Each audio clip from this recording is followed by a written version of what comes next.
Hi guys, it's been a while since I've posted any videos on YouTube. Hopefully I will rectify that shortly. I've been pretty busy, a lot of things have happened and I really haven't had time for YouTube. But hopefully I will get some more videos out, and hopefully they're videos people will like to see, and they're going to be a little bit mixed. I'll do some metalworking videos, and I'm going to do some tool reviews.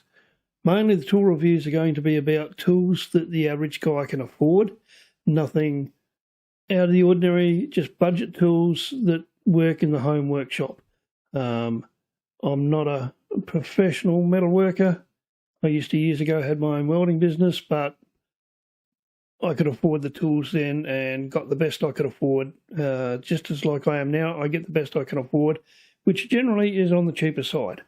So I'm going to have a look at them, show you what I've got, how I use them, and whether they're worth it for the average guy in a shed that's not mass producing bits and pieces, but just wants to make something here or something there, or do a bit of artistic work, or whatever they want to do. So these reviews hopefully will help people out, show you what you can get at a budget price, and that they actually do the job. I don't know, I get a little bit sick of these reviews of people showing, probably paid reviews, I don't know, but they're reviews by guys showing you how good something is and how wonderful it is, but realistically, the average guy in the shed that's got a reasonably small income is not going to be able to afford these machines. As great as they would be, you just can't. It just doesn't work. I'm almost retired and I'm getting together the tools now because I know once I'm retired I'm not going to be able to afford a lot of the stuff that I want to get. So these reviews are going to be for average, everyday budget tools, the ones I use, how I use them, and whether they're worthwhile for the average guy. So hopefully you will enjoy them. I'll do a few other things. I'm into 3D printing and a few other bits and pieces. Maybe I'll do some woodwork videos. I'm not really sure as yet, but I'm going to be starting off mainly doing some reviews on the tools and the equipment that I use in my shed, in an Aussie Outback shed. It's nothing special. It's not Outback. It's a suburban shed. It's a one-car garage that's stuffed full of gear that make it very difficult to work. Everything's on rollers, so I've got to move everything 5 times to be able to do one job. But it is what it is. I'm not complaining. I've got bugger all else to do. Apart from working, my time is mine, and that's how I work. Okay, so hopefully you'll enjoy these reviews. If you do, pass them on. I don't get paid for any of these reviews. I'm not sponsored by anybody. If I ever do get sponsored, I will tell you, and I'll give my honest opinion. So I'm not into doing YouTube videos to make money. I'm just trying to pass on a little bit of knowledge and hopefully a little bit of help for guys in the same situation as me. Okay, first one we're going to do is the King Tech portable bandsaw that I just purchased, and I'm pretty happy with it. So we'll show you the review. And yes, I don't do unboxings and stuff like that. I mean, everything comes in a box. You got to cut it open. You got to pull the stuff out. I'll tell you what comes with the gear, but I mean, I skip through the unboxing of just about everything because I really don't need to see what comes out of a box unless it's specifically I want to know if a particular thing is in there. I'm really not interested in unboxing. I'll tell you what's in the box and that's about it. Okay, here we go. Okay, today I'm going to do a review on the King Tech bandsaw, portable bandsaw, 2-in-1 they call it. It's a 127mm portable bandsaw. It's an Australian bandsaw. There's, I should imagine it's probably made in China like everything else.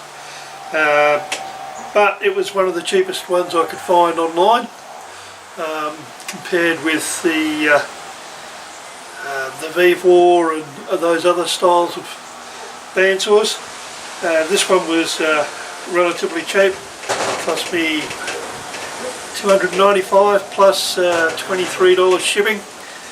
Received it within a week, which was very good shipping from the eastern states.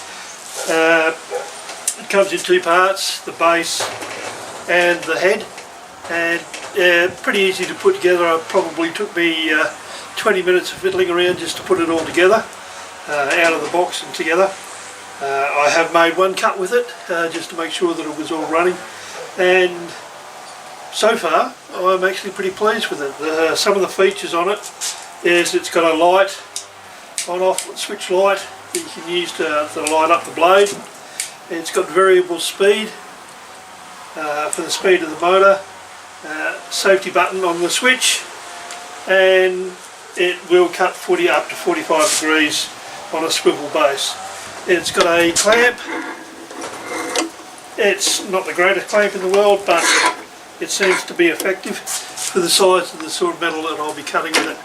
I'm not going to do any big industrial cutting. I've got a big horizontal bandsaw for that sort of thing, but I'm trying to make some room around the shed. There's not a lot of room in here, and with all the equipment I've got, it's harder and harder all the time. So I wanted something that was easy, compact, that would do the job that I need to do without taking up too much room. So I'll make a few cuts on it. I'll go into a bit more description of it, but generally so far I'm reasonably pleased with what I've got. As I said, it comes with the head, comes with the base, and it comes with a blade and two Allen keys, and that's it.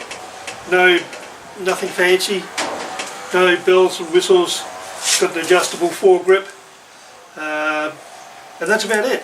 There's not a lot to say about the King Tech 127mm 2-in-1 bandsaw, but I will show a couple of cuts and what it can do.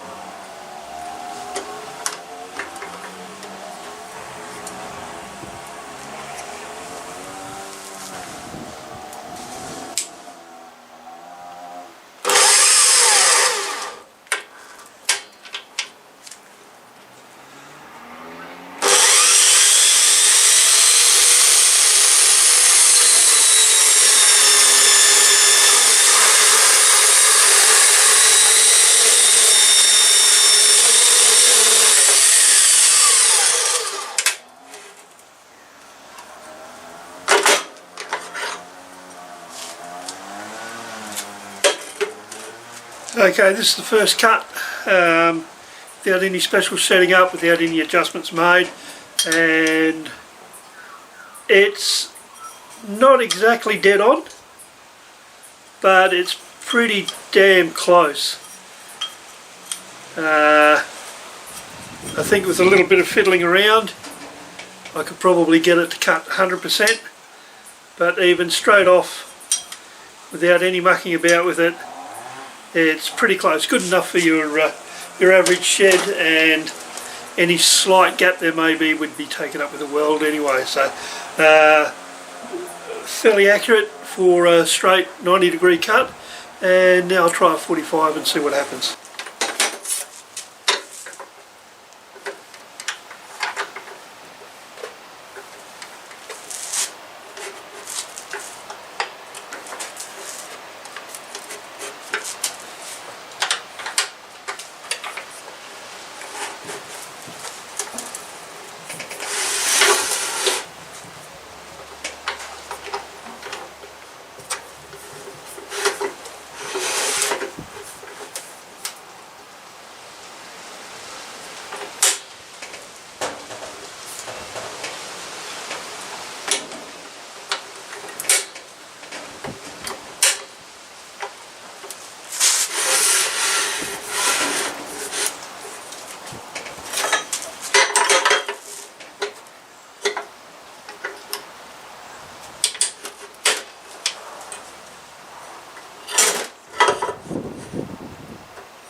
Rightio, that was our first 45-degree cut, and again slightly off, but not by very much. The 45 is, yeah, it's actually pretty much dead on 45 degree, and that was just by going off the dial on the base of the saw without any setting up on the blade with a protractor or a square. So yeah, that actually cut that 45 extremely nicely. I'm very happy with that actually. That like most people will know, trying to get your 45-degree angles for joining up squares and stuff like that is pain in the rear end with most saws. I've got a drop saw, my big bandsaw I've got to fiddle with and use a square on it to set it exactly right for 45, yet this changed over quite quickly. So yeah, very happy with that. So that was a quick overview of the King Tech portable bandsaw. Generally, yeah, not a bad little machine for the price, certainly well worth the money. A few cons I have found with it, very, very minor things, and I'll just take the camera off of here for a second.